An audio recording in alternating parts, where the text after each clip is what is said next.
ሰላም የኔ ወዶች እንዴት ናችሁ? አብርሽና ሩታ ከዱባይ ተመለሱ አሉ። ግን ሲመለሱ ትልቅ ወጥመድ ተጠምዶ ጠብቋቸዋል። እነሱ አጥምደውትም ይሁን ሌላ ሰው አጥምዶት አይታወቅም። ምን አይነት ወጥመድ ነው? አብርሽ ምን አይነት ወጥመድ ነው የተጠመደበት? የትኛውን ይመርጣል? ሁለት መሀል ላይ መምረጥ ያለበት ነገር አለ። ሁለቱም ለሱ አስፈላጊ ናቸው።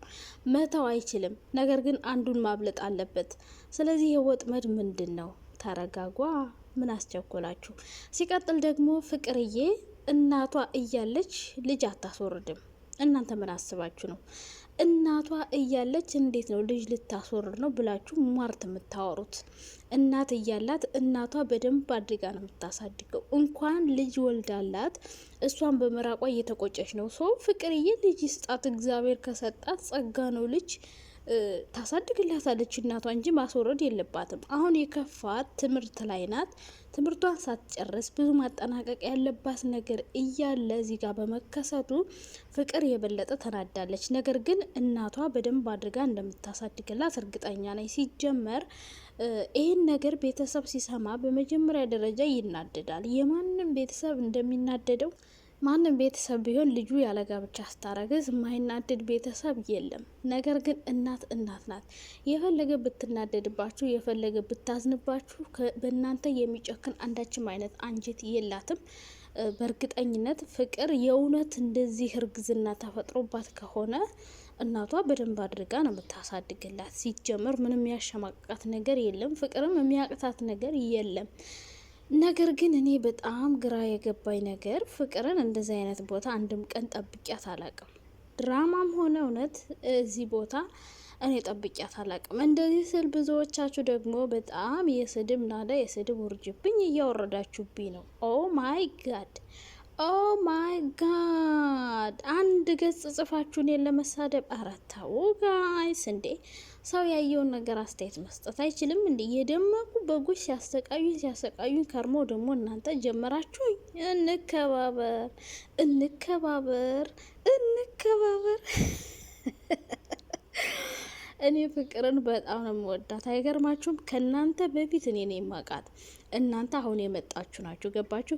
እኔ የማውቃት ገና ድሮ ገና ዩቲዩብ ላይ ለመጀመሪያ ጊዜ ስትመጣ ጀምሮ እስካሁን ድረስ አውቃታለሁ። ለመጀመሪያ ጊዜ ማለት አብርሽ ፍቅረኛ ናት ብሎ ሲያስተዋውቀን ጀምሮ እነ ለምለምና እነ ነፂ ሰርፕራይዝ ሲያደርጉት ከዛን ቀን ጀምሮ እስካሁኑ ድረስ ሁሌ ነው መከታተላል።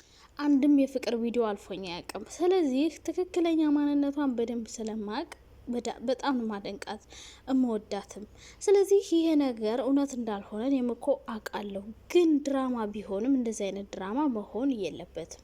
ክብርን ዝቅ የሚያደርግ ክብርን የሚነካ ነገር መሆን የለበትም። በቃ ሰላም የኔ ወዶች፣ የኔ ማሮች፣ የኔ ፍቅሮች እንዴት ናችሁ? ደህና ናችሁ? በጣም ደህና ነኝ፣ እግዚአብሔር ይመስገን። ለቻናል አዲስ ከሆናችሁ ላይክ፣ ሼር፣ ሰብስክራይብ አድርጉ። ሀሳብ አስተያየት ካላችሁ ኮሜንት ላይ አስቀምጡ። እንግዲህ ትናንትና አብርሽና ሩታ ከዱባይ መጥተዋል። ለአብርሽ የተጠመደለት ወጥመድ ምንድን ነው ልትሉኝ ትችላላችሁ። ወጥመዱን እንግዲህ ራሱ አጥምዶትም ሊሆን ይችላል፣ ወይም ደግሞ ሳያስበው ተጠምዶበት ሊገባበት ያሰበ ይመስላል። አንደኛ ራሱ አጥምዶት ይሆናል ያልኳችሁ አብርሽ ፍቅርን እንደዚህ ብለሽ ድራማ ጀምሪ ብሏት ሊሆን ይችላል። አረገዝኩ ብለሽ ጀምሪ፣ ከሁለት ቀን በኋላ እኛ እንመጣለን፣ ከዛ በኋላ ልጁ የአብርሽ ነው ወይ የፏር ነው እያልሽ ከዛ ሁለታችን ሰጣ ገባ ውስጥ እንገባለን፣ የተለያየ ቪዲዮ እንሰራለን። ሩታ ሩዋንዳ ታደርገዋለች። ሩታን ይዘው ደግሞ እነ ሜሪና እነ ጽጌ ጅራት ለጅራት ይከተላሉ። ካላስ የግሩፕ ትልቅ የግሩፕ ስራ መስራት እየጀመሩ ይመስለኛል። አንደኛ ነገር። ሁለተኛ ነገር ደግሞ ወይም ከፍቅር ጋር የሆነ ግንኙነት ኑሯቸው ምናልባት እንዳለችው ፍቅር እውነቷን ከሆነ እርግዝና ተፈጥሮባት ሊሆን ይችላል። ስለዚህ እርግዝና ከተፈጠረ እንደ ቁም ነገር ስናወራ ማለት ነው፣ ቀልድ ምናምን ሳይሆን እርግዝና ከተፈጠረባት የእውነት ከሆነ እስኪ እንደው የእውነት ነው ብላችሁ አስቡ። ከማን ሊሆን ይችላል? ከፏድ ጋር ከተጣሉ በጣም ብዙ ጊዜ ሆኗቸዋል። ከአብርሽ ጋር ከተገናኙ በኋላ ፏድ ጋር አይገናኙም። በጸብ እንጂ በፍቅር ተገናኝተው አያውቁም። ሲቀጥል ደግሞ ፏድ እንግዲህ ምሎ ምንም አይነት ግንኙነት ከአሁን በፊት እንደሌላቸው ተናግሯል። ስለዚህ ፍቅር ከማን ነው ልታረግዝ የምትችለው? የእውነት ካረገዘች ሊሆን የሚችለው ከአብርሽ ነው። ምክንያቱም ያና የሆነ ጊዜ ላይ ከአብርሽ ጋር ነበሩ አብረው። በአንድ ቀን ስህተት እኮ ይፈጠራል። ልጅ እኮ አታውቁም እንዴ እናንተ? እንደዚህ ስል የምትናደዱ ሰዎች ልትኖሩ ትችላላችሁ፣ ግን እውነታውን መካድ አትችሉም። እውነት አርግዛ ከሆነ ከማንም ሊሆን አይችልም። በቃ ብዙ ስም ትጠራላችሁ። በቃ ከሱ ውጭ ሌላ ሰው ጋር ልትሆን አትችልም። ምክንያቱም ያኔ ቃል ግባልኝ ምናምን እያለችው ነበረ።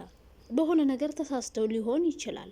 ሰው እኮ ሲከፋውና ተስፋ ሲቆርጥ ብዙ ነገር ያደርጋል። እነሱ ደግሞ የበፊት ፍቅረኛሞችም ስለሆኑ ሊሆን ይችላል ነው እንጂ ነው አላልኩም። አሁን እዚህ ጋር የምትሳደቡ ሰዎች አላችሁ። ፌር ትክክለኛ ነገር ሆናችሁ ስሩ። እሷን እርጉዝ ነኝ ብላ ነው አይደል የሰራችው? ልክ እንደ ቪዲዮ ነው እኛ ደግሞ አስተያየታችን የምንሰጥ። ልክ እንደ ቪዲዮ በቪዲዮ ላይ ነው አስተያየት የምንሰጠው። ገባችኋ? ፍቅር እርጉዝ ከሆነች ከማን ነው የሚሆነው? እሺ ከፈዋድ ጋር ከተለያዩ ቆዩ። ፈዋድ ደግሞ ከኔ ጋር ምንም አይነት ግንኙነት የላትም አለ። ከዛ ከአብርሽ ጋር ነበረች የሆነ ጊዜ ምናምን። እኔ ማስበው እንደዛ ነው።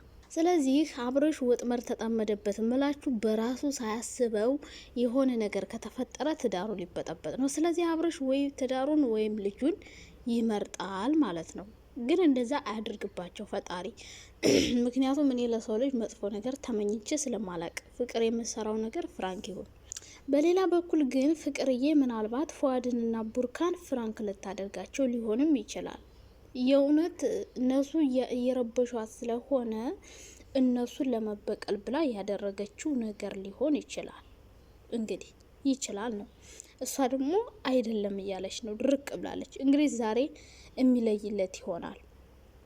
አብርሽ ድራማውን ጀምሪ ብሏት አውቋስ ጀምሮ ከሆነ ከና አብርሽ ካሁን እኔ ግን የገመትኩት ይሄን ነው። በቃ የመጀመሪያው አብርሽ ጀምሪ እንደዛ አይነት ድራማ ብሎ አስጀምሯት ነው። እኔ ግን ጀምሪ ብልሽም ፍቅር እንደዛ አይነት ድራማ መጀመር የለብሽም። ሩታ ክብሯን እየጣለች ቤተሰብ ተሳደቢ ሲላት እየተሳደበች፣ አጭር ቀሚስ ልበሽ ሲላት እየለበሰች፣ እርጉዝ ነኝ ቤት ሲላት እያረገዘች፣ እንደዚህ እያለች ክብሯን እየጣለች እንደምን ብላ ሸቅላለች። በእርግጥ ሰርተዋል፣ ጎበዝ ናቸው። ግን ደግሞ ክብሯን በጣም ነው መጥለው። ምንም ለእንትኗ አትጨናነቅም፣ ብቻ ገንዘብ ያምጣ እና እንደዛ ብሏት ሊሆን ይችላል አብርሽ የሚል እምነት አለኝ። ምክንያቱም በሚቀጥለው ቀን ኢትዮጵያ ገቡ ሲባል አእምሮ ላይ የመጣው ይሄ ነው ማለት ነው። እንግዲህ ከፍቅር ጋር ተመሳጥረው አብርሽና ፍቅር እንግዲህ ሁሉንም ሊረባብሿቸው ይመስለኛል። በቃ እኔ ሲመስለኝ እንደዛ ነው። እነ ፉአድንም እነ ቡርካንም እነ ሩታንም በውስጥ ተነጋግረው ፉአድ ፍቅርና አብርሽ የጀመሩት ድራማ ነው ብዬ ነው የማስበው። በሌላ በኩል ግን እንደ ሪል ከሆነ እሺ ፍቅር ከአብርሽ ካላረገዘች ፍቅርዬ ልጁን ማስወጣት ማስወረድ የሚባል ነገር ማውራት የለባትም። ከአንደበቷ መውጣትም የለበትም መታሰብም የለበትም። ምክንያቱም እሷ ጎበዝ ናት፣ ራሷን የቻለች ሴት ናት። እንኳን ለራሷ ለሰው መትረፍ የምትችል ሴት ናት። ሰው ከማንም የማጠብቅ ሴት እስከሆነች ድረስ ራሷን ታሳድገዋለች። ሲቀጥል ደግሞ ቤተሰብ እናት ያለው ሰው ልጁን እንደዚህ ማድረግ ያስባል ብዬ አላስብም። እግዚአብሔር ስንት ሰው እየለመነ ልጅ እያጣ ያለ ጊዜው ቢመጣም ግን ደግሞ ብዙዎቻችን ያለ ጊዜው እየመጣ ልጅ ኧረ በስመ አብ ወልደ መንፈስ ቅዱስ ብዙዎቻችን ያልኩ እኔንም ነው የጨመርኩት። ብዙዎቻችሁ ነው። እኔ እናቴ አልወለድኩም እግዚአብሔር ይመስገን። ከዚህ በኋላ ሊሰጠኝ ይችላል እንጂ ያለ ትዳር እንደዚህ አይነት ነገር ተፈጥሮብኝ አያውቅም። ክብሩ ይስፋ ለመድኃኒዓለም። ግን ይገርማችኋል ድንግል ነኝ እና ድንግል የሆነ ወንድ ፈልጉልኝ። እሱን በተክሊል ማግባት እፈልጋለሁ። ከዛ ውጭ ግን አላገባም ማለት ነው። ያኔ ሰርጌን እንግዲህ እንደምታዩት በቤተ ክርስቲያን በተክሊል ነው እኔ ማገባ። ኦ ማይ ጋድ ኦ ማይ ጋድ ኦ ማይ ጋድ። አሁን እዚህ ጋር ይሄን ማውራት ለምን አስፈለገ ስመኝ፣ ኧረ እንደው አንቺ ልጅ ኧረ የሚወራና የማይወራ ላይ አቤት አቤት። ያው ልንገራችሁ ብዬ ነው ልንገራችሁ ብዬ ትጠራጠሩኝ ያላችሁ ብዬ ነው። ባልም ብትፈልጉልኝ ብዬ ነው እናላችሁ። ወይኔ ያቆምበት ቦታ ጠፋኝ።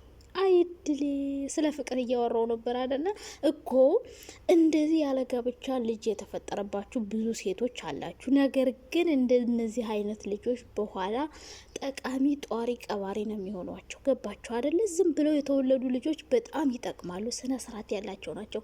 በችግር በመከራ ተቆልተው ስለሚያድጉ በኋላ ስነ ስርዓት ያላቸው ናቸው። ባለጌ አይደሉም። እና ፍቅርዬ ልጅ ብትወልጅም በደንብ ነው ማሳደግ የምትችይው። ብቻ አንቺ መስራት አለብሽ። የተወሰነ ጊዜ ልታቆሚ ትችያለሽ። እርጉዝ ብትሆኝም እኔ ደስ ይለኛል። ግን ያለ ጋብቻ መሆኑ ደግሞ በጣም ያናድደኛል። ገባሻ? እኔ እንደዚ አይነት ቦታ ጠብቄሽ አላቅም በጭራሽ ማለት ነው። በድራማም ሆነ በሪል ነገር እንዴት እንደዚህ እኔ እንጃ፣ እኔ ለማመን ይከብደኛል። ዞሮ ዞሮ እኔ ግን የሚመስለኝ ፍቅርና አብርሽ ተመካክረው እየሰሩት ነው ይሄን ድራማ እኔ ስገምት